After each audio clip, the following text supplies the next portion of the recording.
In our latest research, we find that 76% of tech leaders believe that AI will make low-code tools more efficient. My name is Paul Nashawaty. I'm the practice lead and principal analyst for application development. I'm joined by Ray from Mendix. Ray, how are you doing today? Good. Yeah, thanks for having me. So it's always fun to have a good conversation around app development, right? Absolutely. I love the topic. It's what I focus on. It's what I deal with. But this is an incredibly important discussion because we're talking about AI. We're talking about the impacts of AI, what that means to low code. So, Ray, why don't you introduce yourself and introduce Mendix? Yeah. So Ray Kok here. I'm the CEO of Mendix. If you would ask me what is Mendix, it's the leader in enterprise low-code platforms. Some of you might be familiar with that. It's also an MQ from Gartner. And if you look at Mendix, we've been really focused on how to turn low code into enterprise. And what I mean with that is making sure that low code is not just shadow IT, but it's actually a platform capability that enterprise IT can rely on and enable democratization of app dev across the organization. So yeah, to me, it's all about how do we actually advance enterprise software development, and how do we actually democratize that across any type of business by using low code as a primary capability. No, certainly, Ray. And with the explosion of application development across the industry right now, this is, low code development is very, very obvious. That's a very big area of evolution here. So in this episode, we're here to discuss that fast evolution of software development landscape, right?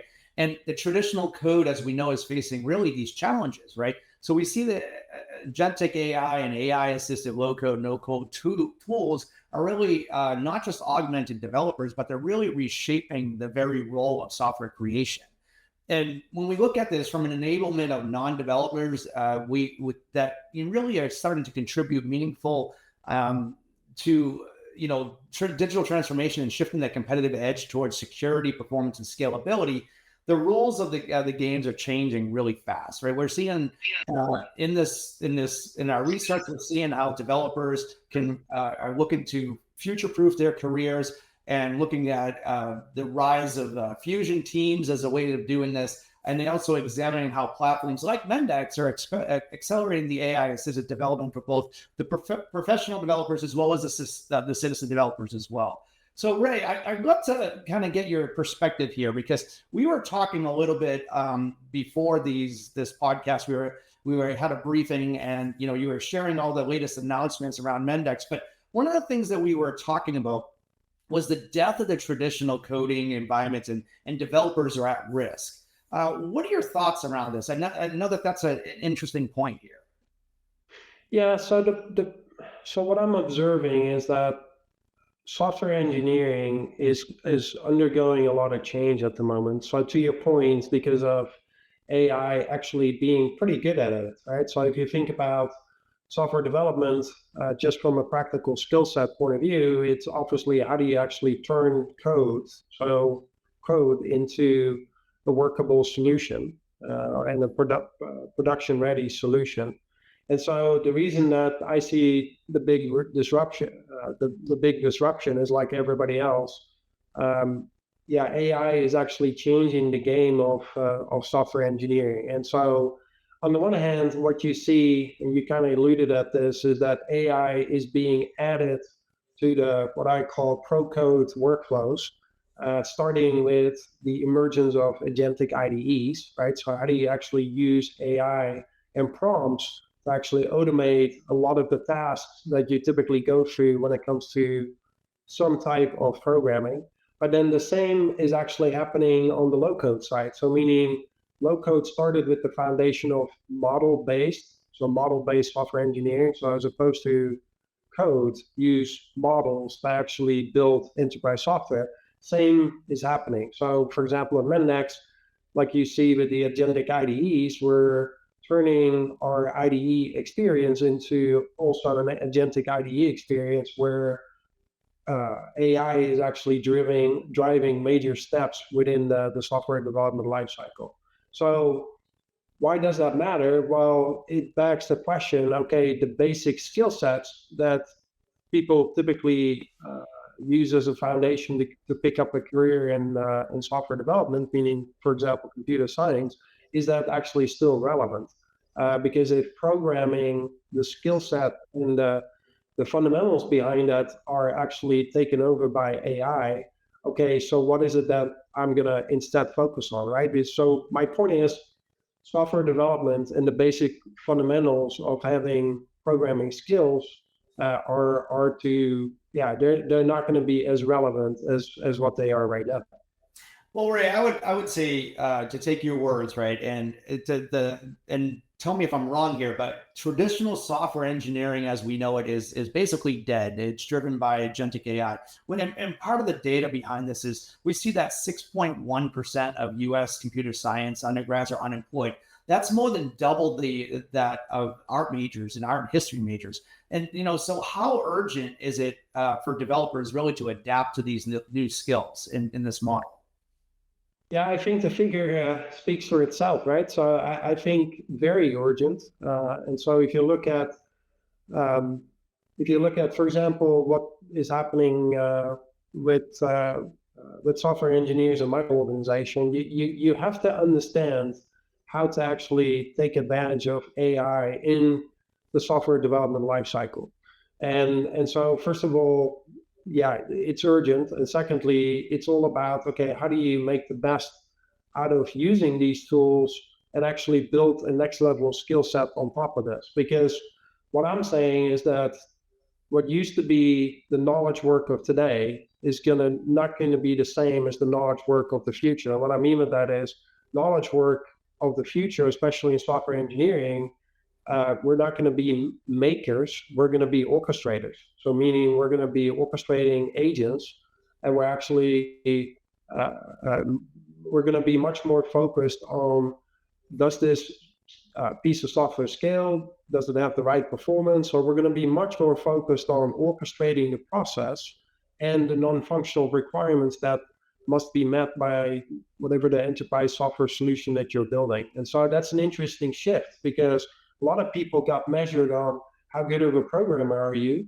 and now it's going to be how good of an orchestrator are you of these AI tools, and how well can you actually build the non-functional, so not the functional, but the non-functional requirements into whatever the piece of enterprise software that you're developing. Yeah, I like the way you frame that up, because it's really a pivot in how the next generation of software developers are coming out. They're becoming orchestrators and pulling things together, and this is like really apparent across the board, right? We're seeing that there is a tremendous amount of growth in application development, right? What we see is 500 to 1,000 net new applications being developed just at edge locations alone. And this is really that impact to the rise of agentic AI and having the rise of the fusion teams, right? So AI is really empowering non-developers or non-professional developers to a meaningful way of participating in the digital transformation initiatives, right? So when we look at this, and I think this is where our conversation really was interesting during our briefing, when we were talking about how fusion teams are redefining the role of the professional developer. And what do you see organization strategies really ensuring between collaboration between those technical experts and the citizen developers without compromising that quality and security and scalability, but it's also governance for reliability and compliance as well. There's a lot that has to do with this in the citizen developer world, right? Yeah, so maybe let me unpack that a little bit. So if you look at the traditional low-code market, there was already two factions. There was no-code and then low-code. And so no-code, to your point, is going to be dead. And what I mean with that is, especially with the vibe coding tools coming up like Lovable, etc., anybody can actually build some meaningful application. And so therefore the category of no coding tools that we saw in the market, they have a very short run rate.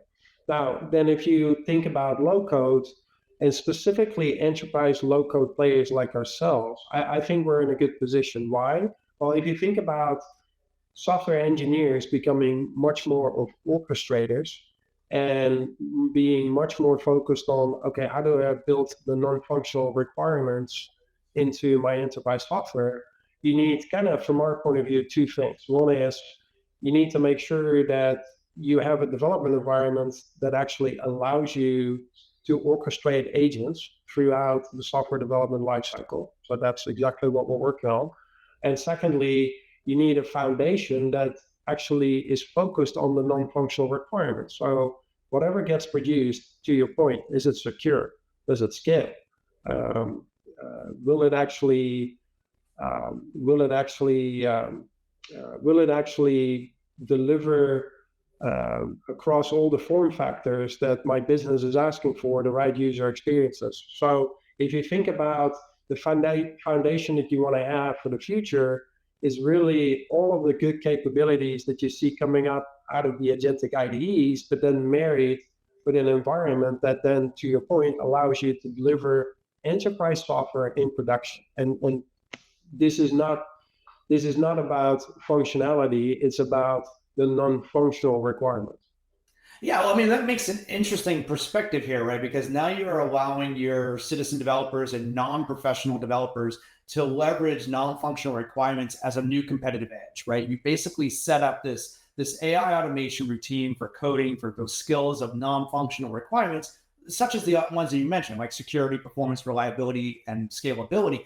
Those are all areas that are now becoming differentiators for developers. So when we look at these resources, what are we looking at from a perspective of certifications and frameworks that developers should leverage to really refine these skills? And how should IT leaders be, updating hiring criteria to identify the non-functional requirement expertise? And this is a different perspective from a lot of traditional hiring practices.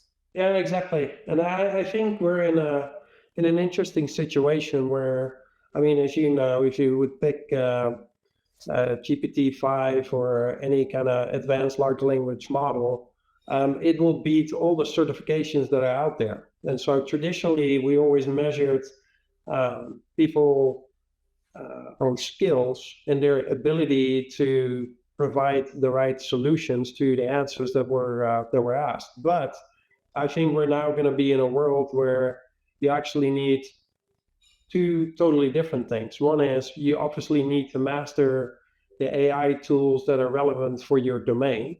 That's a given. But secondly, you're going to be selecting people that actually, instead of giving all of the right answers, can actually ask all the right questions. Because if you think about AI is all about producing the right prompt. And so therefore, if I would be a leader in IT right now, yes, you want to have the proficiency in AI tools.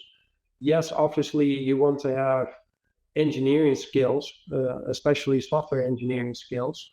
But instead of software programming skills, I think what is now much more important is to actually have people that can take NFRs, so non-functional requirements, functional requirements, and marry this into asking for the right prompts so that ultimately the output that you're going to get is actually what you would expect and you can put it in production.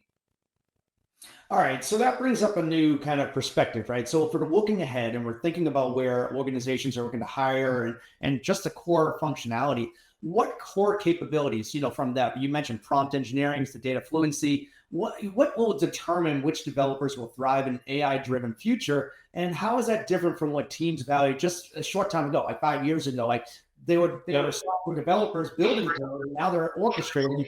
What's the difference here that we see? Yeah, so the difference is being able to work on higher levels of abstraction, from my point of view. So if you look at people that use Mendix, it's first of all model-based software engineering. So it's not based on coding skills, but actually based on modeling skills that you actually model the enterprise software that you want to go build. And so I think what we're going to go see, because programming is simply an output generated, you're going to see that the software engineers of the future are going to be where you would say currently the skills of a software architect are. If you think about a software architect, this is the person typically on your team very much focused on composition, reuse, non-functional requirements, the right tooling. So what I believe is going to happen is that those that are more and more specializing themselves to have what we would call now software architecture skills, that those will be the software engineers of the future. So would I hire today a great programmer? No. And I think that's, for the statistics that you were showing, actually already happening in the market. So I think what's going to happen is that a lot of leaders in IT and in general, people that are looking for the software engineers of the future are going to be much more focused on those people that can work on higher levels of abstraction, therefore the skills that you would typically find today being a software architect. Yeah, absolutely. And I want to kind of double click down on that just because one of the things we talked about during the Mendix 11 briefing that we had, we talked about how it really brings the AI directly into the low code development through features, right? And these new features, whether it's MCP or client modules, and other things that you traditionally would see this with a professional developer, these tools now are accelerating delivery and reshaping the relationship between the professional developer and the citizen developer. So now you're able to let the lines of businesses actually accelerate their own processes without having to have the professionals doing the heavy lifting. Is that true, or is that? I think that's very true. I like the statement that you make, because we always like to, you brought it up earlier, talk about the notion of fusion teams. So what is a fusion team? So instead of a Scrum team with just, for example, engineering specialists or IT specialists, you actually have in a fusion team subject matter experts from the business working together with technical specialists. And so that makes up the fusion team. They together work. They use Mendix as the low code platform to then deliver the enterprise capabilities that are being asked for. Now, what's going to happen is that two things. One is the composition of the fusion team is going to change. So per the previous discussion, we're not talking here now about lower level engineers. We're now talking about the architects working with the business. So that's one. And secondly, to your point, the business will be further empowered to execute major steps within the software development lifecycle. And I think those two changes are going to be pretty profound from my point of view. Right. This is really interesting. And I do think that a lot of organizations are going through this paradigm shift right now. We talked a lot about different elements and how the teams are kind of moving and evolving and changing. For closing thoughts, we talked about a lot. Where can the audience go to learn more about, how to get started on this, even if they're early in their journey, or even if they're very mature in their journey? Where can they go to learn more? Yeah, so obviously our global website is always a good starting point, so mendix.com.